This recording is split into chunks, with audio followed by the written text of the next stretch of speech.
ATP, what it do? It's your boy Rain. Yeah, it's at ATP Combat Media Show. Back at you with another one. Shout out to all my subscribers.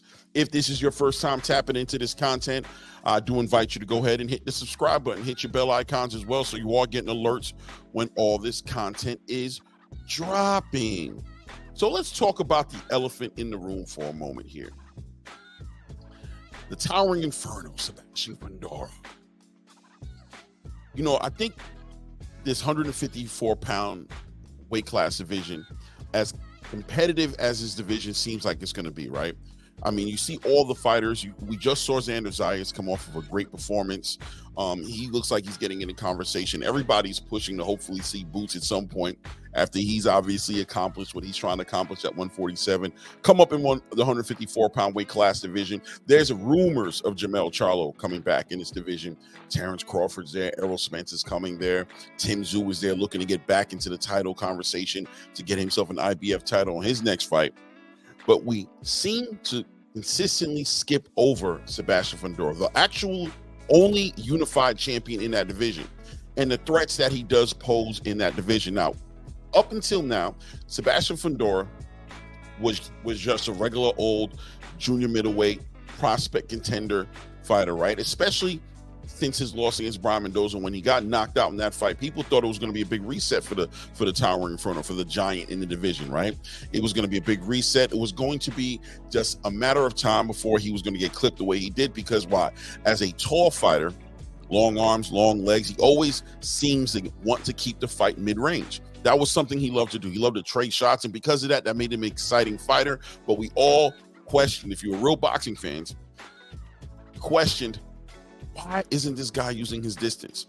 Why is he not staying behind that jab and just dominating people that he's fighting that are in a range between 5'7" to like 5'10", 5'9"? You know, I mean, he really has a considerable physical advantage over.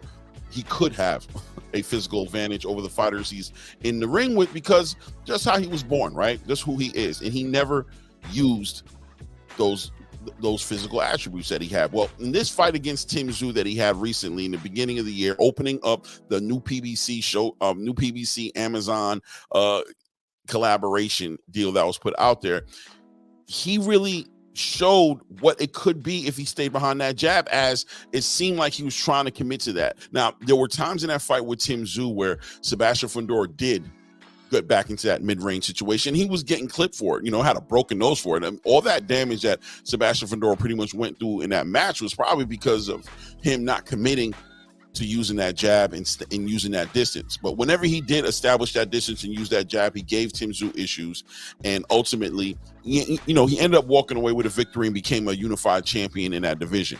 Now Sebastian Fundora is in the conversation, and anybody who wants to become undisputed or they want to unify in their own right has to fight this awkward, tall, long arm, 154-pound boxer, right?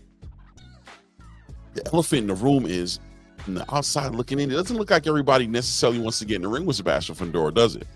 I mean, Errol Spence sat there since that night, we haven't been able to get a date as to when that fight's coming together.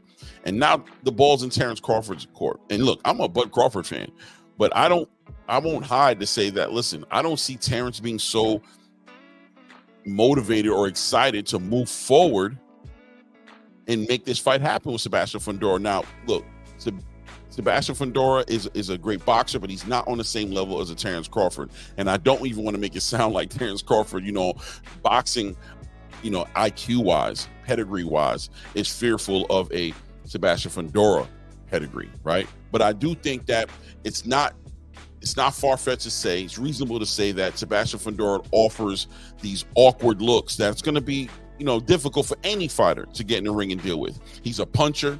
He's a southpaw fighter. He's super tall, 6'6", has a super long arm reach. And what makes him susceptible to most of these fighters is the idea that he's willing to keep the fight mid-range. But if he has compounded all of those physical attributes with actual skills behind using those attributes, well, he's going to be a problem for anybody in the ring. Now, I still believe that Terrence Bud Crawford would probably win that fight, but where Terrence Bud Crawford is right now, on his way out the door, looking to just get involved in the most big the biggest legacy fights he can get involved with, namely in this case Canelo Alvarez.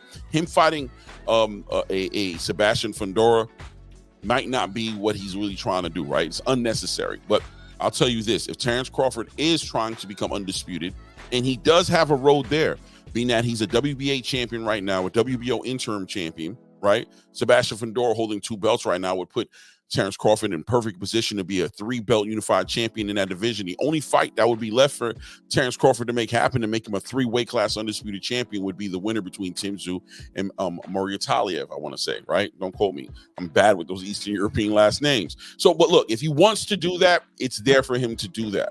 But the elephant in the room is that, look, Tim Tszyu losing that fight against Sebastian Fundora threw a wrench in the game. It derailed a lot of people's game plans on how they were going to approach that division. I don't think it's far-fetched at all that most people expected Tim Tszyu to win that fight. Nobody expected Sebastian Fundora to be pulled up from another fight and be put into a championship fight because of Keith Thurman's injury, and now be a 6'6" champion, unified champion that these fighters have to get through. You guys let me know what you think in the comments, because I want to know who's going to go ahead and take that challenge. In many ways, being that I'm an Errol Spence fan as well, I'm happy that it doesn't seem like he's going to take that fight, right? I'm happy because I just think coming off of a 14 to 18 month layoff, that's not a fight that I would want to see him come back to. But if that's what he's going to do, all power to him, and I'll be there to watch and cheer him on.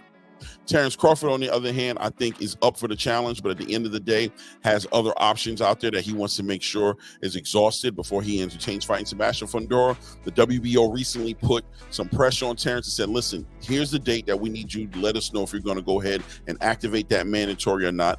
If you don't, you're risking losing out on becoming a WBO champion. We'll take that interim title off of you. Sebastian Fundora will be free of any type of mandatory obligations that he has towards you, and that sets Sebastian Fundora free to go ahead and pursue other opportunities in the space.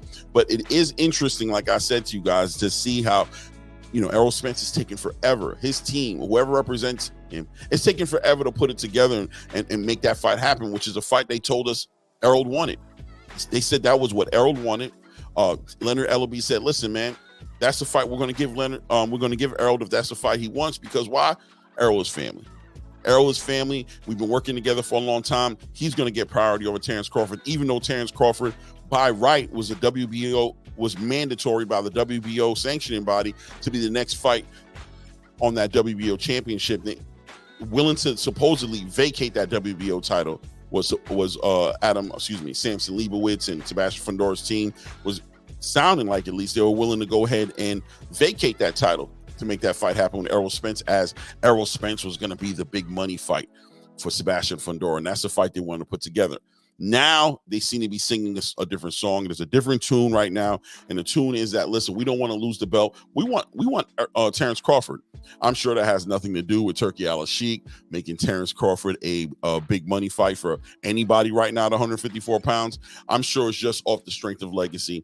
I could believe that. I'll go with that. I'll go with that. I'll say it has nothing to do with Turki. It's all about legacy right now. And Sebastian Fundora wants to chase legacy and go ahead and fight a WBA champion. He would love to be in a unified championship position where he could be a 3-belt champion in that division.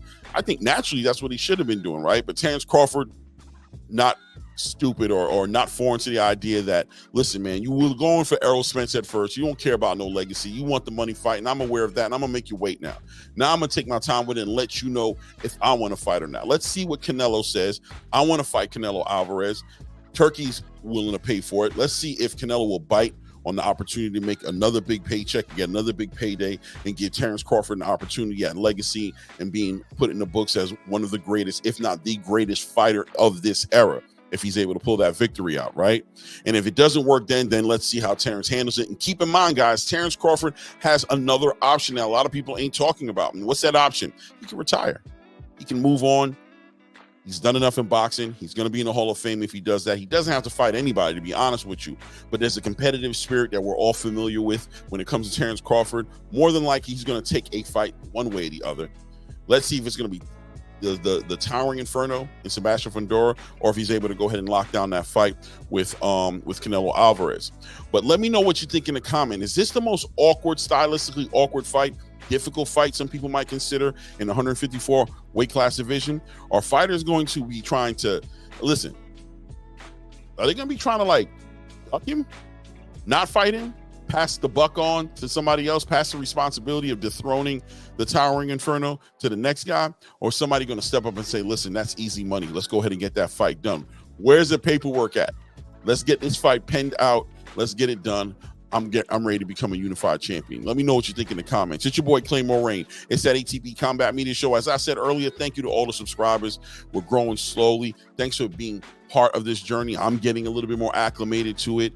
I'm having a good time. Right? We're trying to get better, and we are getting better. Let me know in the comments what you think about the show where we're at right now as well. Let me know what you think about Sebastian Fundora in that division. I think it's a quandary. Right, I think it's a quandary that Sebastian Fundora presents to all these fighters in the division. I think he could be possibly a problem. What he brings to the table is unique. It's unique, guys. Let me know what you think. It's your boy Claymore Rain. It's that ATP Combat Media Show, etc., etc. Subscribe, comment, like, share, all the above. Until the next video.